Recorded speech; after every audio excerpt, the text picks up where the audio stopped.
Mandanya kumviriza ijwi ry'Amerika.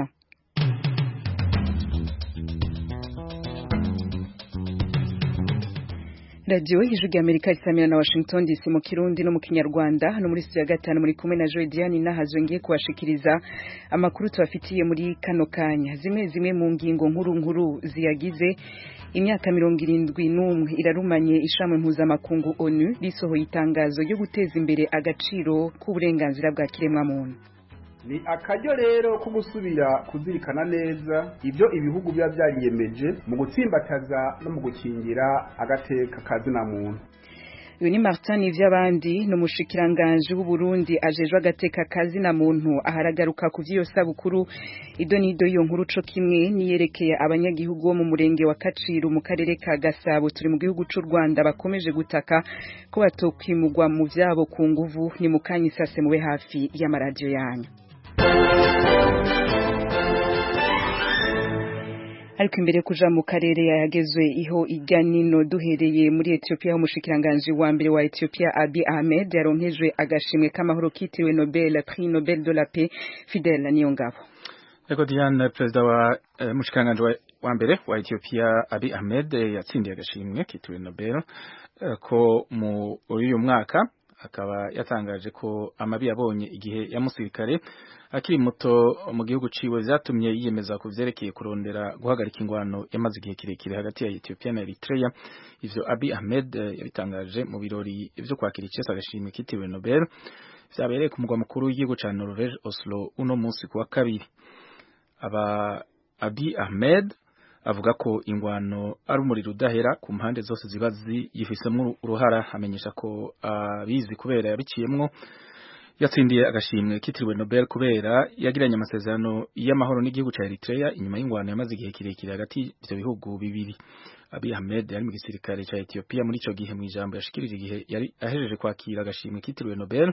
Abiy Ahmed yavuze ko imirwi y'intagondwa n'ibihugu vy'ibihangange mu vya gisirikare mu makungu bibangamiye amahoro n'umutekano mu karere ko mu ihembe rya Afrika. Avuga ko ivyo bihugu vy'ibihangange mu vya gisirikare biko vyongereza igihagararo cavyo muri ako karere. Aha muri Amerika naho umukuru w'inama nshingamateka Nancy Pelosi n'abayobozi ba komisiyo zitandatu zigize iyo nama nshingamateka batangaje ku mugaragaro ivyo bategekanya kurega perezida Donald Trump muri Sena. Thomas Kamirindi aratubwira ibindi kuri ino nkuru. Aba bayobozi b'abademokrate bateraniye imbere y'itangazamakuru binyura no kuri televiziyo bavuga ibyo bashinja perezida Trump, ariko nta kibazo na kimwe cy'abanyamakuru bemeye kwakira.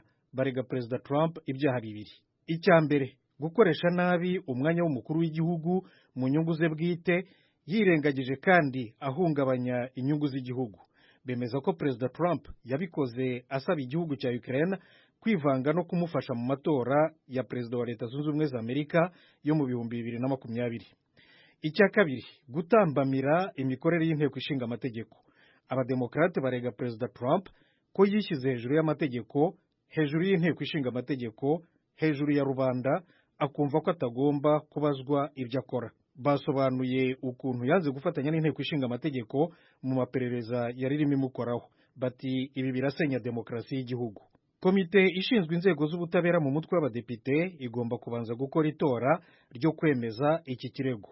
Nirangiza kucyemeza izagishyikiriza umutwe w'abadepite wose nawo utore. Abadepite nibemeza burundu ikirego, perezida Trump azaba abaye umukuru wa Leta Zunze Ubumwe za Amerika wa gatatu mu mateka y'igihugu urezwe muri Sena igomba kumucira urubanza. Ibyo ni nyuma ya perezida Andrew Johnson mu 1868 na perezida Bill Clinton mu 1999. Perezida Richard Nixon we yahisemo kwegura hakiri kare mu 1974 mbere y'uko umutwe w'abadepite usoza amaperereza wamukoragaho. Thomas Kamirindi arakoze. Ahandi naho igihuhusi ciswe Belna cahitanye abantu babiri gisiga barenga 1,400 batagira aho bakika umusaya. Twacari kumwe na mugenzi wacu Fidel Niyongabo kuri ino nkuru. Ivyo ico gihuhusi Berna cabaye mu burako bushira urengero bwa Madagascar cahitanye abantu babiri abandi batatu irengero ryabo ntirizwi. Ico gihuhusi catumye abantu 1,400 batagira aho bakika umusaya mu gisagara ca Solala kiri ku nkengera z'ibahari yendi amazu y'abo bantu yarasambuwe n'ico gihuhusi ayandi aroronekara canke arengerwa n'amazi. Amakuru yari yatangajwe imbere yaho yuko abantu 9 bari bahasize ubuzima avuga ko atarayo kuri abavuye mu zabo bakiwe vy'agateganyo mu mashure imisigiti no mu nyubako za leta mara bavuga ko bakeneye ibifungurwa. Arakoze mugenzi wacu Fidela Nyongabo kuri makuru yose aciye ku masonga turaza kongera igihe c'isaha 1:30 mu yandi agiye kudutororokaniriza mu kanya duca twerekeza mu karere naho iwanyu mu ntara tuyagire mwisanzuye kwijwi ry'Amerika ni kuva ku wa mbere gushika ku wa gatanu kuva izaho indwi gushika izaho indwi n'igice z'umutaga. iwanyu mu ntara iwanyu mu ntara iwanyu mu ntara. Burundi bwifatikanije n'amakungu mu guhimbaza imyaka 71 iheze ishamwe mpuzamakungu ONU risohoye itangazo kuyubahirizwa y'agateka ka zina muntu. Umurwi w'igihugu ujejwe agateka ka zina muntu muri ico gihugu CNDH Commission nationale indépendante des droits de l'homme wemeza ko leta y'u Burundi ikora ibitari bike mu ntumbero yo kubahiriza agateka ka zina muntu. Inkuru tubaza mugenzi wacu Nairobi muri Kenya Eloge Kaneza. Mwitangazo mu bw'igihugu bigenuje rw'atakazi na muntu CNDH wasohoye kuri uyu wa kabiri uvuga ko ata muntu n'umwe yohakana canke ngo yirengagize utwigoro leta imaze gushiraho mu gisata c'uburenganzira bwa kiremwa muntu. Sixte Vinyini Muraba aramutse uwo mugwi atanga uturorero tw'amategeko n'inzego vyashinzwe mu ntumbero yo kubahiriza n'ubukingira ubwigenge bwa kiremwa muntu. Yishura kibazo c'umumenyesha makuru bwana ni Muraba ntakana ko hari ivyaha bikorwa mugabo ashimangira ko abo vyagiriye baheza bagahanwa. Tuvuga ko habaye ihunyangwa ry'agateka kazina muntu mu gihe ico caha cakozwe n'umuntu ari mu cicaro ca leta. Hanyuma turi ku isi kandi ivyaha birakorwa mugabo twebwe ico dukurikirana cyane niyo icaha cakozwe hanyuma ntihahanwa. Mugabo mu bwigoro tubona leta ifise nuko iza yaremeje amategeko atandukanye mpuzamakungu ku rwego kwa Afrika, ku rwego rw'akarere cyangwa urwego rw'isi yose kugira ngo dushobore kwifatikanya n'abandi gukingira agatiho-nyangwa ry'agateka kazina muntu. Hanyuma kubijanye n'ibimaze gukorwa je nibaza ko iyo umuntu afashwe ari mu caha makikamwagira barahanwa. No guhuburo rero sinshaka kubudondagura mugabo ubusho bwose uzi burimwo abantu muri bo harimo aba uri kuravuga. Umukuru wa CNDH yagarutse kandi kuvyagirije biherutse kuvugwa n'umuryango uhani hagati y'akazina muntu Human Rights Watch kuwa gatanu w'indwi uheze wasohoye raporo wagiriza urwaruka rwa CNDD-FDD Imbonerakure namwe mu bajejwe intwaro kuba barahohoteye abanyagihugu mu kubasaba intererano y'amatora y'umwaka uza. Ego twebwe gushika ubu ku bwoko bw'abatwitura hariho abaza batwandikira hariho abaza kubitubwira hariho abatelefona gushika uno munsi no kwemeza ko ata murundi n'umwe aratwitura kugira ngo adushikirize uwo mitwarariko. Nahata urashikirizwa mwitwariko CNDH Louis Maja twara igisata cha Human Rights Watch mu karere ka Afrika yo hagati yemeza ko muryango wavuganye n'abarundi barenga 60 mu gihugu hagati no mu makambi y'impunzi. Nous nous sommes entretenus avec 65 victimes d'abus, donc de nombreuses personnes vivant à l'intérieur du pays. Beaucoup de personnes avons dit que politiquement ils sont complètement neutres, mais quand même ils sont twaganiriye n'abakorewe amabi 65 benshi muri bo bakaba bari mu gihugu benshi bavuze ko ataho begamiye muri politike mugabo bategetswe guterera amatora canke kuja mu makoraniro y'umugambi uri ku butegetsi no kubakira ingoro. Ivyo byose byahindutse nk'umukenyuro wo kubagira abaja CNDD-FDD nk'uko biboneka muri raporo yacu. Abantu benshi mu ntara zitandukanye bagiye badonda amabi twabonye ko twatohoje ayo mabi muri rusange. Pour nous on a documenté nature généralisée des abus. Mu itangazo yasohoye kuri uyu wa mbere umushikanganje rero w'agateka muntu Martin Izabandi yishimiye ku isabukuru ya 71 y'amasezerano yo kubahiza agateka muntu ishitse kubahirijwe kuri bose mu gihugu. Ni akaryo rero ko gusubira kuzirikana neza ibyo ibihugu bya byariyemeje mu gutsimbataza no mu gukingira agateka kazina muntu. Uburundi buhimbaje uwo munsi mu gihe igihugu cyose kirangwamwo amahoro n'umutekano kandi agateka kazina muntu kubahirijwe kuri bose. Naho inzego zijejwe agateka kazina muntu zishimiye intambwe Burundi bugeze ko amwe mu mashirahamwe mpuzamakungu babandanya kuvuga ko muri ico gihugu c'ibiyaga bigari vya Afrika ahubwo gakomeje kubangamirwa kuva hadutse injyane za politike mu mwaka wa 2015. No kuri uyu wa kabiri impirimbanyi zitari nke ku rwego mpuzamakungu rwa Afrika na Karere zasubiye gusaba leta ku mbuga nkoranyambaga kurondera no kwerekana ahazimanganiye Claudette Kwizera yahoze ari umunyabigega w'umuhariri gitekwane agateka kazina muntu yaburi burengero ku wa 10 ukwezi kwa 12 2015 Bujumbura hamwe no kurekura impirimbanyi mugenzi wabo Germain Rukuki afungiwe mu ibohoro rikuru rya Ngozi mu buraruko yagirizwa guhungabanya umutekano w'igihugu ukuja mu migumuko n'ukorana n'abaroberi mu mpera z'ukwezi kwa 2018 sentare ya Ntangwa mu buraruko bwa Bujumbura yamuhanishije umunyororo w'imyaka 32. Banasavye kandi abategetsi b'u Burundi kurekura amenyesha makuru b'ikinyamakuru cigenga Iwacu bafungiwe mu ntara ya Bubanza mu burengero kuva kwa 2022 ukwezi kw'icumi bagirizwa gufatikanya n'abashatse guhungabanya umutekano w'igihugu. Eroje Urikaneza, Ijwi ry'Amerika. Eloje Urikaneza urakenuye mu Rwanda naho abanyagihugu mu kagari ka Kamutwa ni mu murenge wa Kaciro mu karere ka Gasabo basaba inzego z'ubuyobozi bukuru bw'igihugu kubagwana ko ntibimurwe ku nguvu mu vyabo batarashumbushwa bifaditse. Inkuru ya mugenzi wacu Asumta Kaboyi yabagendeye. Ejo bundi baje batuzana ibipapuro badoreza iminsi 10 n'iyo 15 wibaza uburyo nayo bagoreza iminsi 15 nani kintu baguhaye byaraturenze namwe n'umugira icyo mudufasha tuzajye mu rugo dufite abana 24 ariko tuzabaho gute ntabwo tuzavamo twe tugomba kuguma muri iyi quartier kuko niho twavukiye ni naho dutuye. Aba ni bamwe mu batuye mu kagari ka Kamutwa mu murenge wa Kaciro mu karere ka Gasabo bavuga ko inzego z'ibanze zishinzwe umutekano zaje kubatkura mu mazu yabo ngo kuko bubatse mu gishanga. Abaturage bavuga ko aba banyerondo babasabaga kwimuka bakava aho batuye kuko bizabagiraho ingaruka kubera ko batuye mu gishanga. Bamwe mu baturage bagezweho n'iryo rondo babwira Ijwi ry'Amerika ko hari abanyerondo banabakubitaga. Ubwo haje nk'ukuri inkera gutabara yakubise urugi ahita nsanga mu buriri wa mubyeyi yatangiye nkubitira muri sipaneti hari saa 8:10 ngo imbere tugenda ariko ngiye bambwiye bati ngwino tugende tuguheshe n'icyumba kimwe muri uriya mudugudu nagenda none se ubu ngubu ngewe nitsindagira ahangaha ari uko mfite ubushobozi. Inzu hano se muyikodesha ngaho ibura? Inzu yangaha amakeya no kuva kuri 5 kuzamura. Ikibazo mfite ni kimwe niko bashaka kudukuramo nabi warasanze amafaranga ugura ikibanza ukubaka bareba turabaka baje kudukuramo aho ngaho. Abaturage bavuga ko baje gukodesha ahantu hadatunganye kuko baba babuze ukundi bagira bitewe n'ubushobozi buke. Nta muntu wifuza kuba ahareba naho ufite ubwo bushobozi wagenda ukatura aheza bashaka. Okay, tubonye ubushobozi twavamo ariko se mu gihe nta bushobozi turagira bareka tukigumiramo nta kibazo. Ureba no gusohoka mu iyi nzu ufite mw'abana 20 ujye gukodesha inzu y'ibihumbi 340 nta muntu wagwinze ufite abo bana bose.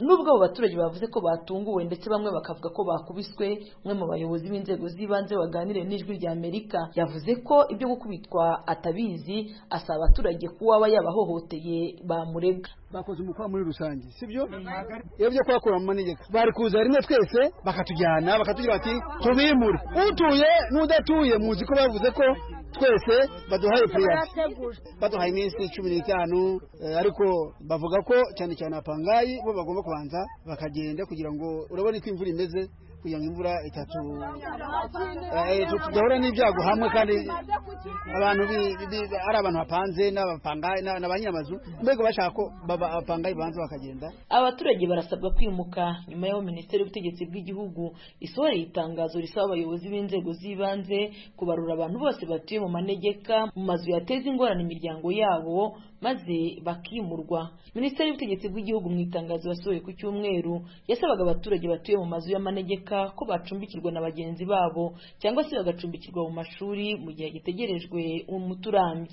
Bwana Gakire Bob, umuyobozi ushinzwe imiyoborere y'inzego z'ibanze muri Minisiteri y'Ubutegetsi bw'Igihugu, yasobanurira Ijwi ry'Amerika ko ubu hashyizweho itsinda rishinzwe gusuzuma iki kibazo kugira ngo hatazagira umuturage uhitanwa n'ibiza. Hari komite zihari zishinzwe kurwanya ibiza, akenshi ni komite z'inzego zitandukanye dufatanya n'inzego zitandukanye, hari inzego z'umutekano, hari abafatanya n'akarere, hari ubuyobozi bw'akarere. Izo ngizo kenshi niyo ibibazo byabaye byinshi nizo zishobora zigafata ingamba. Urugero twavuga ati reka dukangurira abaturage kugura imirindankuba, reka wenda tubwire abantu imvura nigwa bareke basibure ibiferegi, ariko n'ikindi ni ukumenyekanisha ikibazo kibaye vuba kugira ngo ubutabazi bwihute. Niba umuhanda ufunze cyangwa se ikiraro, kubwira inzego ushobora kutabishoboye nk'akarere, ariko ukaba kwitabaza izindi nzego zishinzwe zifite amashini y'ubuzagahita sibura umuhanda. Minisiteri ishinzwe imicungire y'ibiza ivuga ko muri iki gihe imvura yaguye ari nyinshi, abantu bagera kuri 43 bamaze kwasiga ubuzima, amazu asaga 2000 nayo akaba yarasenyutse, ndetse n'imyaka ihinze ku buso bugera kuri hegitari 3000 ikaba yarangiritse. Leta isaba abaturage kuva mu manegeka muri ibi bihe by'imvura, kuko serivisi ishinzwe iteganyagihe ivuga ko hakiri imvura nyinshi cyane mu kirere ishobora guhitana ubuzima bw'abaturage. Asumta Kaboyi, Ijwi ry'Amerika, i Kigali. Asumta Kaboyi na wewe urakenuye. Turakomeza n'ibiganiro vy'Ijwi ry'Amerika. Twari twabivuze mu ntango kuri no tariki ya 10 ukwezi kwa 12 amakungu aribuka imyaka 71 irumanye ishamwe mpuzamakungu ONU risohoye itangazo ryo guteza imbere agaciro k'uburenganzira bwa zina muntu. Inyuma y'iyo myaka uburenganzira bwa muntu buhagaze gute ku isi? Ico kibazo n'ibindi birimo impamvu uyu munsi witiriwe itangazo ntiwitirirwa amasezerano, mugenzi wacu Edi Gwema yabibajije Evariste Mugwanashaka n'umuyobozi mwishinga mu mpuzamiryango y'uburenganzira bwa muntu Clado mu mpfunyapfunyo. Baryise itangazo ntabwo baryise amasezerano, kuko yari amasezerano abasaba yuko ibihugu byayashyizeho umukono bizajya bigira ukuntu bibazwa uburyo bishyira mu bikorwa y'amasezerano, kandi amasezerano aba yabanje kuganirwaho mu buryo burambuye n'ibihugu byinshi bikabanza kuyemera mbere y'uko asinywa. Rero ryitwa itangazo kubera yuko inteko rusange yari imaze kwemezwa yuko bitewe n'ibyari byarabaye mu ntambara ya mbere ndetse n'iya kabiri y'isi yose byo gutesha agaciro ikiremwamuntu, kwambura umuntu uburenganzira bwiwe, abantu bakitwa uko babonetse, reka dutangaze itangazo ritangarizwa isi yose, yaba ibihugu ndetse n'abaturage b'ibyo bihugu, kugira ngo bamenye ko hariho amabwiriza abarengera cyangwa hariho amategeko abarengera, noneho n'ibihugu bikajya kubishyira mu bikorwa. Icyo gihe umuryango w'abibumbye wahamagariye ibihugu byose kugerageza kumvikanisha no kwamamaza ibikubiye muri iryo tangazo. Ese musubije amaso inyuma mubona ubwo busabe bw'umuryango w'abibumbye bwarashizwe mu bikorwa n'ibihugu byo ku isi? Ngira ngo kubera yuko ibihugu hafi ya byose byo ku isi byasinye kuri iri tangazo cyangwa byemera no kurishyira mu bikorwa, nubwo wenda hari ibikorwa bikomeye kugenda bigaragara hirya no hino ku isi bihungabanya uburenganzira bwa muntu, ariko ibihugu byose byari byaryemeye ko ibihugu byinshi byo ku isi mu itegeko nshinga ryabyo byagiye rishyiramo ingingo zirengera uburenganzira bwa muntu, zivuga ngo umuntu uburyo agomba kugira agaciro kiwe, nubwo hari ibikorwa bibangamira uburenganzira bwa muntu hirya no hino, ariko ntibujwe yuko iryo tangazo ririho ababikora baba kurenga ku bikubiye muri iryo tangazo cyangwa mu bikubiye mu byo ibihugu byiyemeje. Fashe nko ku rugero rw'u Rwanda ngira ngo mu itegeko nshinga ryacu umutwe wa 4 kuva ku ngingo ya 12 kugera ku ngingo ya 43 harimo ibijyanye n'uburenganzira bwa muntu n'igihugu kigomba gukora cyangwa abafatanya n'igihugu bagomba gukora. Numva rero kugeza uyu munsi iryo tangazo ryarubahirijwe hirya no hino ku isi, ibihugu byose biraryemera, ariko hari ibikorwa n'ubundi bigenda bigaragara bihonyora uburenganzira bwa muntu mu bihugu bimwe na bimwe. Ubwo rero ni ukuvuga ngo ikibazo kiriho ni ukubishyira mu bikorwa, ariko ibihugu byose byaryemeye. Kuri icyo kibazo waruvuze cyo kubishyira mu bikorwa, ahanini twibanda cyane cyane mu karere k'ibiyaga bigari, dore ko ariho abakunzi bacu bari cyane.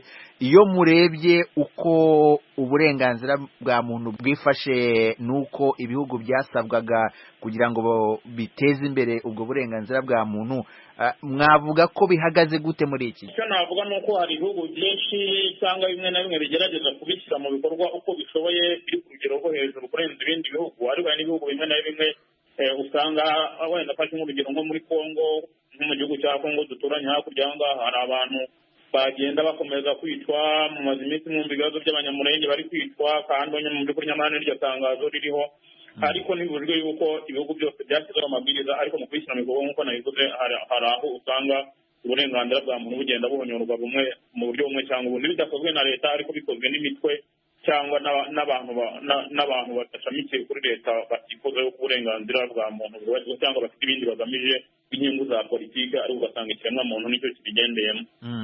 Bwana Murwanashyaka, iri tangazo rifite cyangwa se rigizwe n'ingingo 30 kuri wowe nk'impirimbanyi y'uburenganzira bwa muntu, nka zimwe mu ngingo ufata nk'ingingo zikomeye cyane wakwifuza ko nibura buri gihugu cyashyira mu bikorwa ni nk'izihe?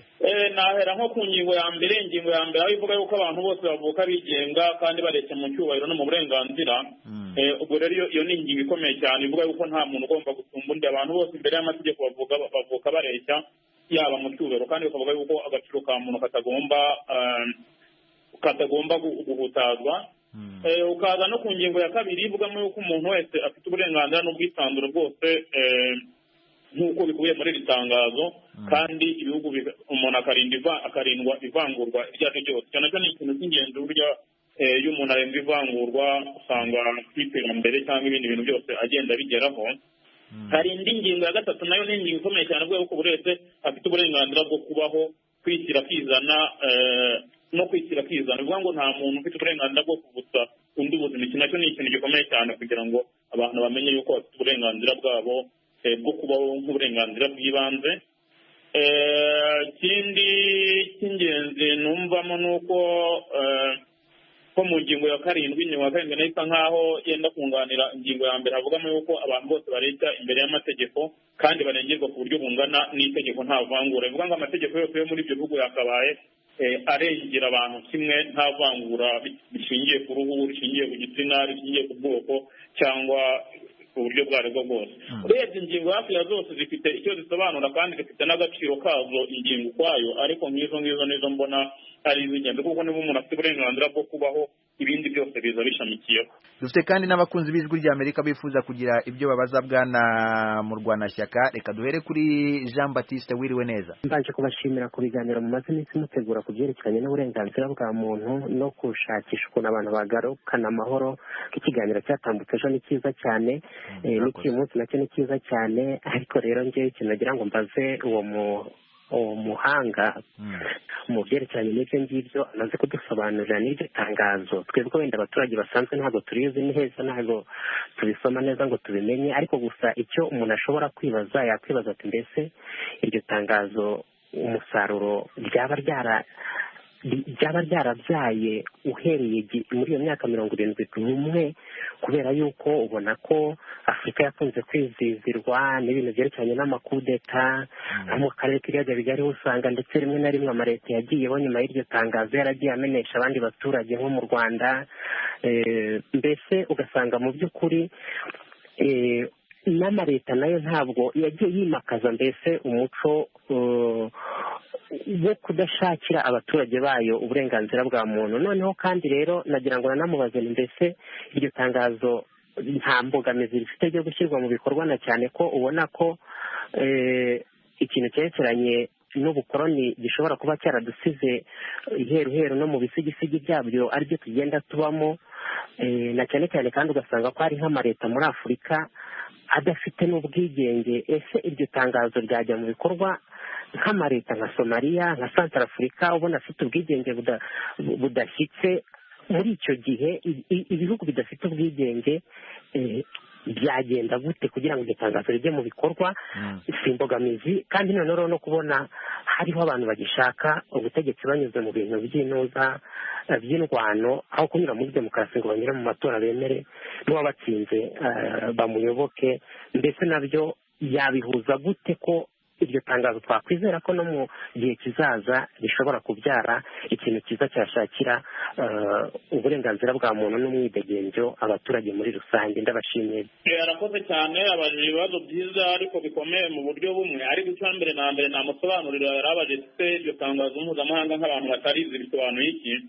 Nk'uko natangiye mbivuga, ni itangazo mpuzamahanga ryafashwe n'inteko rusange y'umuryango w'abibumbye ku cyemezo cyayo 2017 ku itariki ya 10 z'ukwa 12 1948. ni itangazo mu by'ukuri ryaje nk'uko nabivuze rishimangira uburyo umuntu afite agaciro ntagereranywa kandi umuntu ari umuntu udakwiye kuvogerwa uburenganzira bwe bwose, ni umuntu ufite ko yisandura, nta muntu ukwiye gukoreshwa ibikorwa. Ni ukuvuga ngo ryajeho nyuma y'uko mu ntambara ya mbere n'iya kabiri y'isi yose hagaragayemo ibikorwa byo guhungabanya uburenganzira bwa muntu, byo kwica abantu urumozo, byo gutesha abantu agaciro, byo kudafata abantu nk'ikiremwamuntu.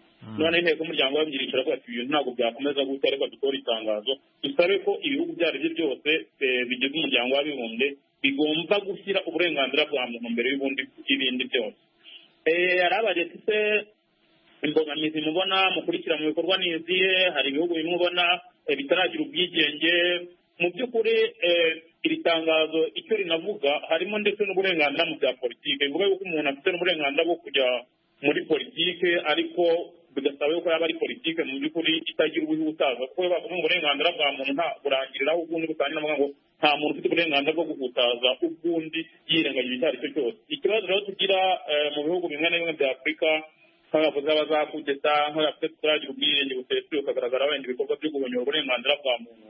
Navuga ko mbere na mbere ibihugu byose kuba byarasize umukono kuri iri tangazo ndetse no mu mategeko yabo bakagerageza gushyiramo bimwe biha agaciro ikiremwamuntu, iyo ni intambwe ya mbere yatewe. Ariko imbogamizi zose zihari ni uko n'ubundi hari abantu bose batabyumva kimwe bitewe n'inyungu za buri muntu. Nk'ibyo bihugu usanga kirimo za kudeta, ni imyumvire y'abantu baba barwanira imyanya ya politike, buri wese ashaka kugira ngo agere ku nyungu rusange, ku kintu cyose n'inyungu baba bagamije, cyangwa buri wese aba akiri imbere, ugasanga mu by'ukuri birengagije ibikubiye muri rya tangazo uburenganzira bwa muntu burimo baragenda batekerezwa. Ariko nkaba navuga yuko ngira nk'uko mubizi cyangwa tugenda tubibona, iyo hari ikibazo cyabaye mu gihugu runaka babona kibangamiye uburenganzira bwa muntu mu buryo bugaragara, isi yose iratabara, nubwo wenda hari aho idatabara bitewe n'impamvu runaka, ariko ahenshi usanga abantu imiryango yo muri ibyo bihugu yishyiramo ikabati niba ari igihugu cya Somaliya cyatewe, reka dore uburyo twajya gutabara. Bano basirikari cyangwa bano bantu bashinzwe umutekano ibihugu byohereza mu kindi gihugu kirimo umutekano mukeya, bivuze yuko baba bashaka kugira ngo bafashe cya gihugu kubahiriza ibikubiye muri rya tangazo, kureba uko ikiremwamuntu cyakubahirizwa, ndetse no kureba ko n'abanyapolitiki ibyo bakora bya politike byabo bitabangamiye uburenganzira bwa muntu. Inzira iracyari ndende mu bihugu byinshi, ariko nkeka kuba mbere na mbere ikiremwamuntu gihabwa agaciro, imigendereze y'abantu cyangwa y'imiryango runaka ya politike, iyo bigaragaye ko kuri kubangamira uburenganzira bwa muntu mu buryo bugaragara, umuryango w'abibumbye n'ubundi nk'ukuriye ibikorwa by'iri tangazo ugerageza gushaka icyakorwa kugira ngo uburenganzira bwa muntu butaza guhohoterwa mu buryo bumwe cyangwa ubundi. Ndagushimiye cyane bwana Murwanashyaka. Reka dufate na Jean Bosco wiriwe. Ibikubiye muri iryo tangazo njyewe nararibonye kandi narisomye, rirashimishije, ibikubiyemo ni byiza, ariko ikibazo nashaka kubaza n'uwo mutumirwa, ese iryo tangazo rifite ubuhe bubasha ku bijyanye n'ibi bihugu byo mu biyaga bigari, cyane cyane Burundi, Kongo, u Rwanda? Ni ikihe kintu wavuga ati iri tangazo hari icyo ryafasha nk'igihugu kirenze kuri ayo mategeko, cyangwa se kikarenga kuri iri tangazo?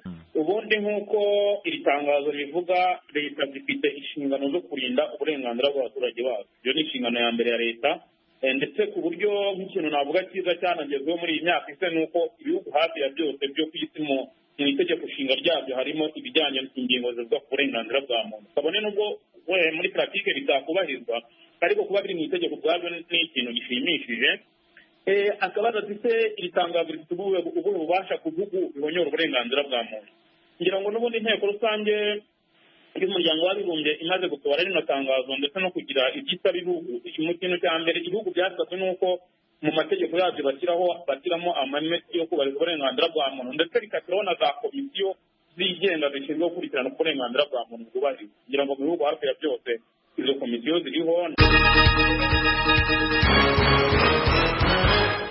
Mwumva akaba yari Evariste Mugwanashyaka, ni watwara imigambi itandukanye mu runani rw'amashirahamwe aharanira agateka ka zina muntu mu Rwanda. Mu mpfunyapfunyo urwo runani rwitwa Clado, yayagana mugenzi wacu Edi Rwema, bose barakoze. Mu kanya turatandukana, ariko imbere yuko dutandukana ngende ndabibukije muri make ku mushikiranganje wa mbere w'igihugu ca Ethiopia Abiy Ahmed yatsindiye agashimwe k'amahoro kitiriwe Nobel no mwaka. Yatangaje ko amabi yabonye igihe yari umusirikare akiri muto mu gihugu ciwe vyatumye yiyemeza kurondera kurondera ingene yohagarika ingwano yamaze igihe kirekire hagati ya Ethiopia na Eritrea. Ivyo Abiy Ahmed yabitangaje mu birori vyo kwakira icese agashimwe kiwe. Ivyo birori vyabereye ku mugwa mukuru w'igihugu ca Norvege Oslo uno musi ku wa kabiri. Aha muri Leta z'Ubumwe za Amerika naho mwavyumvise umukuru n'amashinga amateka Nancy Pelosi n'abayobozi ba komisiyo zitandatu zigize iyo nama nshinga amateka batangaje ku mugaragaro ivyo bategekanya kurega Perezida Donald Trump muri Sena. Idonido y'iyo nkuru murongera muyumva igihe c'isaha 1:30 mu yandi makuru tugiye kubatororokaniriza. Yakoze Fasil Gebehu yegeranije amajwi yacu na engineer bari kumwe muhinga bw'ivyuma je mwumva kuri micro na Lidiane nahazwe kwizina rya bagenzi banje bose ndabifurize kwandanya mururanirwa mu byo murimwo no gukomeza muryoherwa na programme